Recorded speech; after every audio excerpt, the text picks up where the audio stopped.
All right, family, how you evaluate your rental comps, meaning what you can charge on any rental property in any market, right? So this for you, I'm just talking to them. This for you can All right, we're gonna get double bang for our buck. So when it comes to what we call rental comps, right? Rental rate.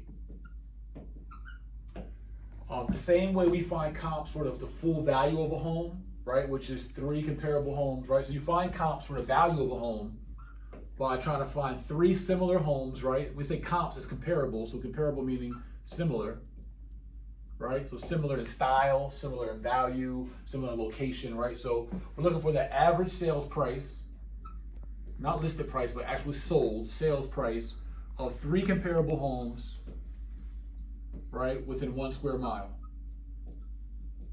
right? And have sold in the last 6 months. That's to find value comps. Well, to find the rental rate comps is essentially the same thing, but now you're not worried about the value, you're worried about the actual rent rate. So you would talk to your real estate agent and you would find 3 rental properties. So now you're not worried about the sale, you're not worried about sales, but we are worried about 3 currently rented or recently rented properties that are similar in style and nature. So you don't want to say, oh, well, this is a condo and a high rise at a 12 compared to a duplex on the south side of Atlanta. Right? It's 2 different whole natures, right? So you want locations still to be within a close vicinity, a square mile ideally. You also want, from the rental units perspective, right, the style of homes they're being rented from to be similar. Also, amenities being similar as well. So if one offers a pool and a gym and some other amenities and another one doesn't, those rental rates aren't, essentially comparable, right? So you want to get as close to possible in similarity, right? So comparable style, right? And features, amenities, etc. And you want to look at the average of at least 3 of them.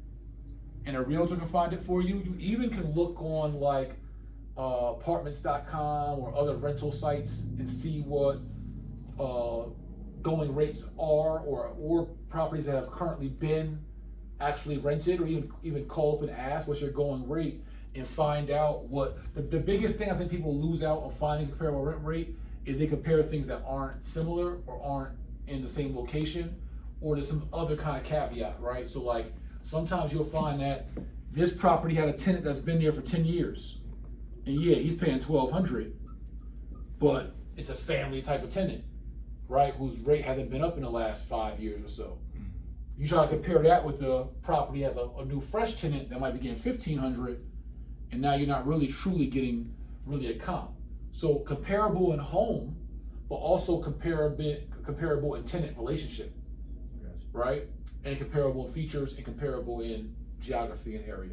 Right. That'll let you land pretty accurate in any market in regards to what's the going rate actually for this property, right? Don't have a realtor or someone give you some off. That's the most common thing I see. It's like an off style of apartment, or like a garden apartment complex versus a single family or duplex detached home. Right. They're going to be a lot of times off in rate, and that historical tenant piece. A lot of times you have historical tenants that throw your comps off in your rental rate as well.